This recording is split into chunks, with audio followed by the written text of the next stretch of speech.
Hey guys, Joe Pye here with Advanced Innovations in Austin, Texas. Once again, thank you to all my new subscribers, viewers. Keep those comments coming. Keeps me motivated. Sorry about my voice. My oldest daughter, Jackie, took me to the UT Longhorn football game over the weekend, and needless to say, there was a little bit of screaming going on. So, Jackie, if you're watching, thank you, sweetie. I love you. I had a great time. From time to time, in the comment section below my videos, people ask me specific questions about, hey, can I get a look at this, or where'd you get that, or we would really like to make one of those myself, can you show us? So today's going to be just a real quick addressing those particular issues. We're going to show you some vice stops, and we're going to show you a magnetic base for an indicator, or I believe it's called a clock in the UK. So thanks for keeping me filled in with what these things are called overseas. We're going to take a walk over the mill. Sorry about it's going to be handheld. It's about the only way to do it with any kind of detail. So try to bear with. I will try to be relatively stable.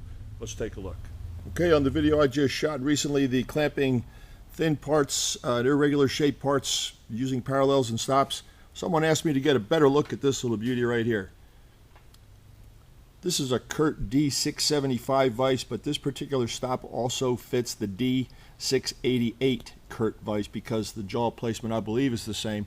The stroke opening of the jaw is a little bit bigger on the 688, but negligible.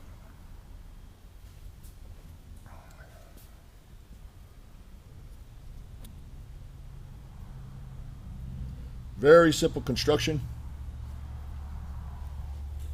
These are the parts. I made mine out of aluminum. A lot of people would make it out of 1018 or stainless, but I had the aluminum laying around, so I went for it. 1-inch square stock. If you can bear with me, I'll get your tape measure to tell you just how long that is. It's about 10 1/4 inches long.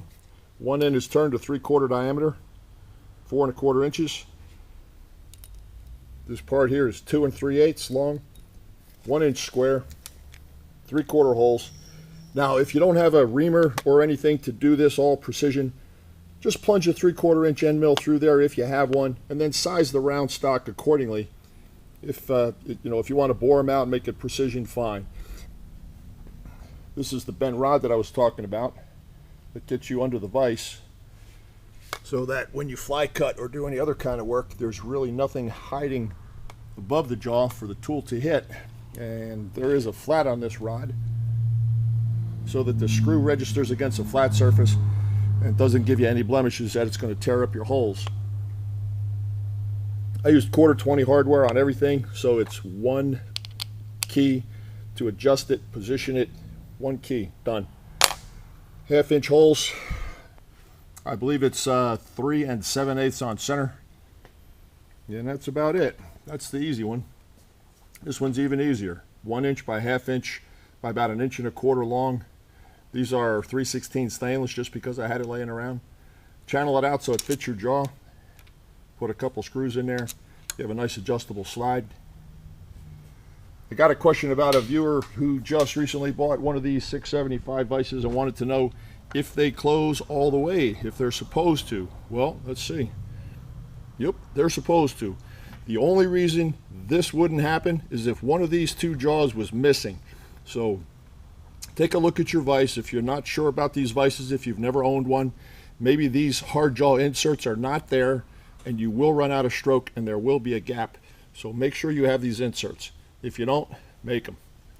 Get some low carbon stock or get some aluminum, whatever you need to do, get it done.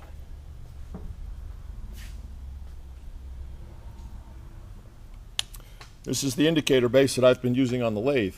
This thing works exceptionally well. This is the US General. These are magnets, and the silver sections are not magnets. This is the clamp for the bridge here, spring loaded.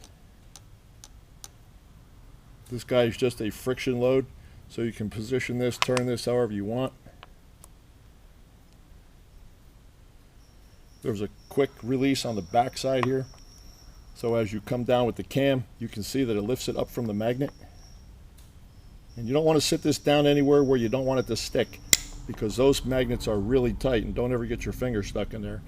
I keep mine on a piece of stock so I can use it as a sliding indicator as well, but when I stick it on the lathe, this hangs onto the compound real easy and real quick. Let's measure that for you. 3.5 inches long, roughly an inch square. This is a 1/4 of an inch rod right here. Also about 6 inches long to the bend, and you got about 1 1/4 inches to the center of the ball. If you want to make one, this would be a great little project. You got some sheet metal work in there. Find some magnets. Make sure you pin the magnets to the 3 plates, and then when you're done, press it up against a sander or surface grind the bottom. The magnets do not have to go all the way to the bottom of the plates. It's probably better if they don't. There's a lot of attraction going on there. All right, that's it. I hope that answers some of the questions. Sorry about the handheld format. There's the parts. All right, well, that's those tools that I just showed you. I've had those for quite a while, with the exception of the hard bar stop that goes on the back of the vise. I just recently made those. Nothing I just showed you can't be made in a relatively short period of time in your shop. It's all basically easy stuff. The magnetic base might take a little bit of time. You might have to buy some magnets and get creative bending some stuff with a hammer, but it's nothing that you can't make. I bought that particular mag base from US General. It's a number 387 if you can find it in a catalog anywhere, if you can still find that catalog. And if you go on eBay, you're going to have to look under vintage tools for that because it's so old. Kills me to think about how old that thing really is. I bought that like 40 years ago. Anyway, I hope you saw something you can use. Keep the questions coming. If I skipped over you, I'll try to get to you next time. Until I do, thank you for subscribing. Thank you for watching. Joe Pye, Austin, Texas. I'm out.